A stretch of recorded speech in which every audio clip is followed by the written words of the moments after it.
Vamos a entrar ahora a hacer un análisis multidimensional muy interesante y que tiene la capacidad de añadir mucha profundización al análisis cuantitativo de riesgos. Me refiero al análisis 2. Este se encuentra en la hoja AN2 y también en su correspondiente gráfico AN2 Chart. Vamos a entrar y veamos qué es lo que podemos hacer. En la celda B1 de AN2 podemos escoger la categoría de clasificación con la que queremos trabajar, con la que queremos analizar. Vamos a escoger aquí, digamos, según el orden de clasificación que utiliza normativamente Basilea 2 o 3, la categoría de riesgo nivel 3, que es la de mayor nivel. Aquí se encuentran 7 diferentes categorías de riesgo: fraude interno, fraude externo y así sucesivamente para completar 7. Lo que va a hacer el análisis acá es que vamos para cada una de estas 7 categorías, el software ya ha clasificado cuál es la frecuencia que tiene para la base de datos cada uno de sus eventos por año. Eso se encuentra en la columna C. De igual manera, el software calcula la media del importe de la pérdida neta y la desviación estándar del importe neto de la pérdida.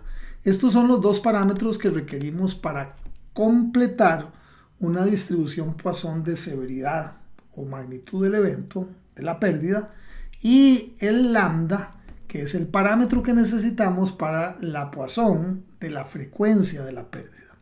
Lo que va a hacer el software en este caso es simular con estos datos. Entonces procedo a darle al botón Simulation, simular, y lo primero que va a hacer el aplicativo es limpiar de memoria cualquier información que necesite de la base de datos del repositorio de datos que se encuentra en AN2 Data y limpiarla de cualquier número de columnas o de filas que hayan quedado de la anterior simulación.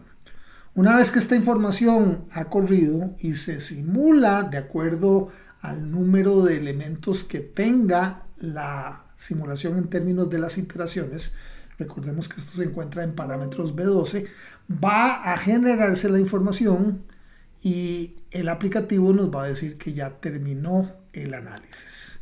En este momento se actualiza entonces la información entre las columnas F a M, que son los estadísticos específicos que para cada una de las líneas de categoría de riesgo nivel 3 según Basilea tenemos. Fíjese, por ejemplo, que aquí se obtiene la pérdida media, el valor mínimo, máximo, el percentil 50 y los percentiles que se hayan definido.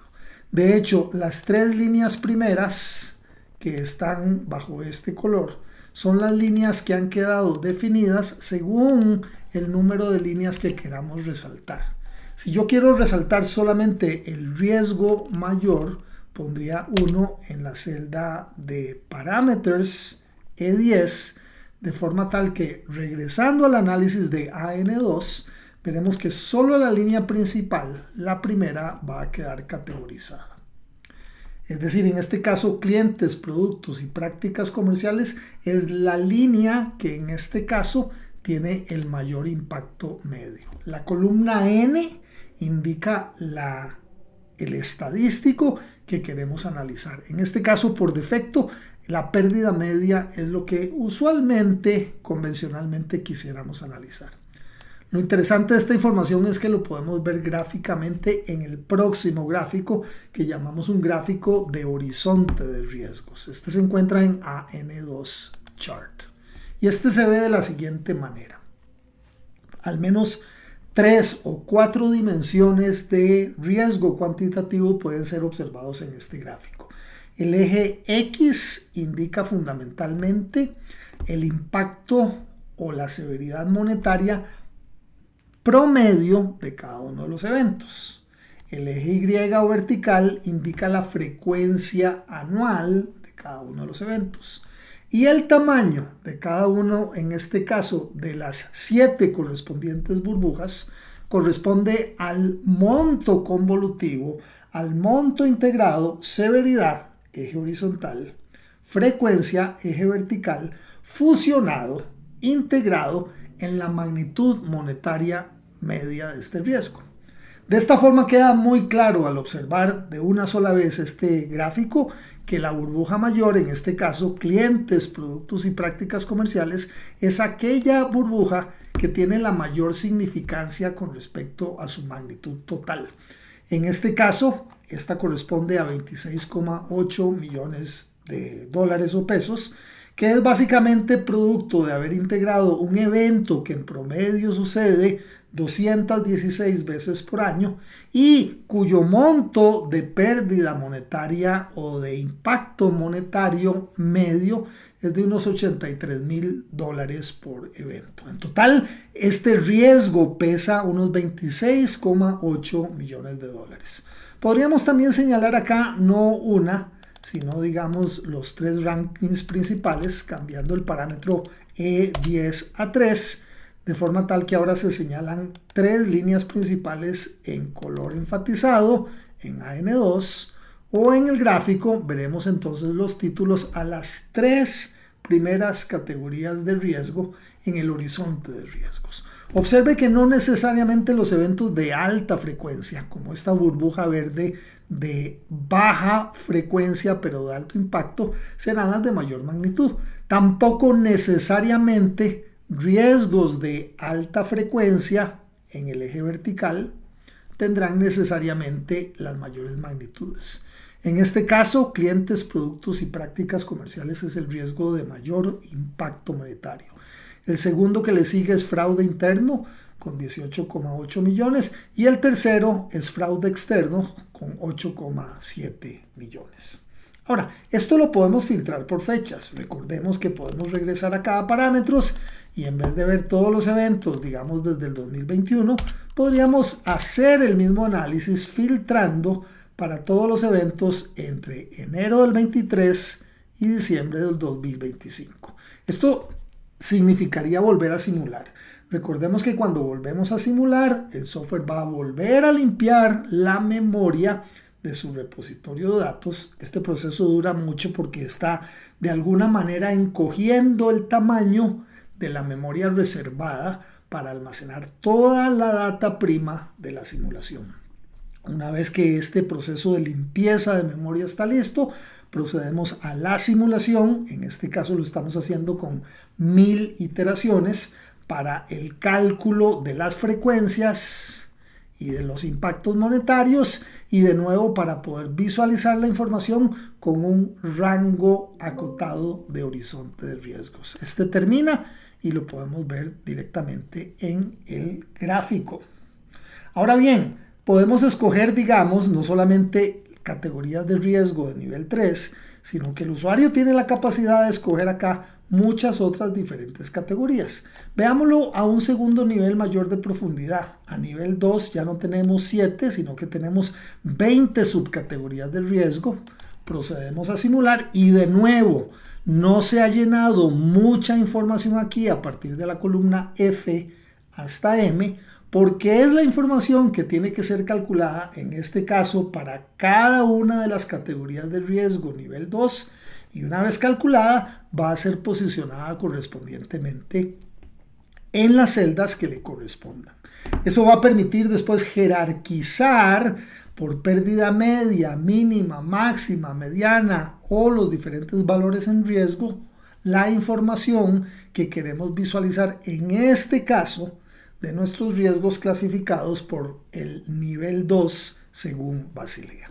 Una vez que termine este proceso, como aquí se muestra, podríamos revisualizarlo en AN2 Chart, donde veríamos entonces aquellas burbujas de mayor tamaño, en este caso robo y fraude.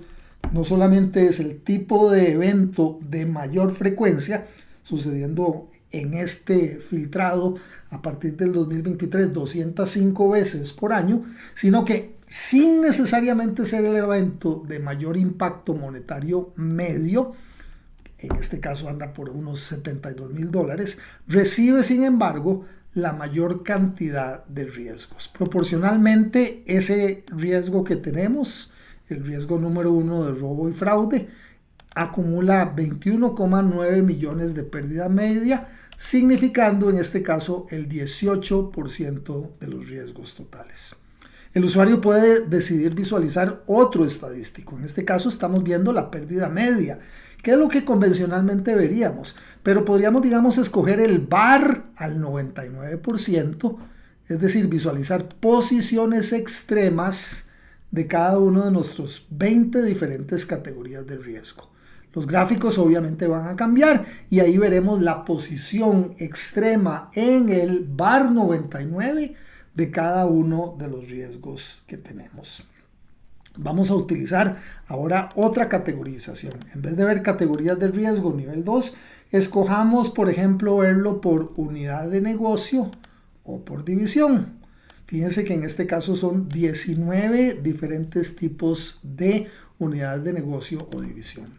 Procedemos a simular una vez más y de nuevo el software aquí va a tomar información para cada uno de los 19 diferentes unidades de negocio, está calculando las frecuencias, va a asignarle distribuciones Poisson a las frecuencias, va a asignarle medias y desviaciones estándar, los dos parámetros que requieren para la distribución log normal de impacto o severidad, y está convolucionando los datos. Todo eso está sucediendo en estos pocos segundos de simulación.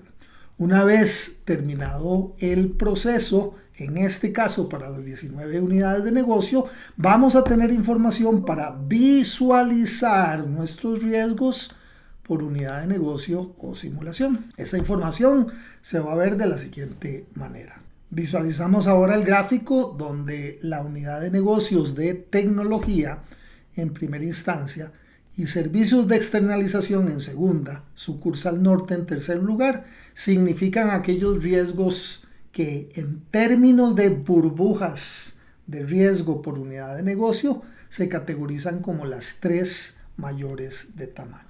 Evidentemente, este tipo de parametrización se puede hacer de múltiples maneras utilizando las casi 40 distintos tipos de categorías que se pueden utilizar. Utilicemos una última que es muy interesante y con la cual vamos a lograr de alguna manera un enlace con nuestro próximo tipo de análisis, el tipo de análisis 3. Vamos a hacer un análisis causa y efecto, en este caso por factores contribuyentes. Observemos que hay 21 factores contribuyentes que han sido definidos para cada uno de los eventos de riesgo en función de un modelo causa y efecto. En la base de datos de eventos se le asignó una causa principal. Evidentemente muchos eventos de riesgo son multicausales, pero para efectos de simplificación se escogió para cada uno de esos eventos de riesgo a lo largo de los 3000 registros que tenemos, la causa principal que de alguna manera según el análisis se deriva como la principal para determinar el riesgo, el evento. Una vez generada esa información podemos verla gráficamente. Ahora recordemos que aquí en vez de ver un valor en riesgo al 99%, podríamos decidir, digamos, verlo en su pérdida media, que generaría este tipo de análisis acá. De nuevo, el horizonte de riesgos aquí mostrará que en términos de causas, los fallos de hardware no solamente son los eventos más frecuentes, medido por el hecho de que en el eje vertical esta burbuja es la que se encuentra más arriba, sino que en términos de su magnitud monetaria, alcanzando casi los $100,000 por evento, este riesgo significaría aproximadamente 20 millones a nivel medio de todos los riesgos clasificados según causas contribuyentes. En ese sentido, ese primer riesgo, fallos de hardware, llega a significar el 16% de los riesgos totales que tenemos acá. Como podemos ver, el hecho de poder utilizar múltiples características o categorizaciones para luego simular y visualizar en el gráfico de horizonte de riesgos permite un análisis muy numeroso, muy profundo para determinar cualquier tipo de relación utilizando la simulación Monte Carlo para el análisis de nuestra base de datos de eventos de riesgo.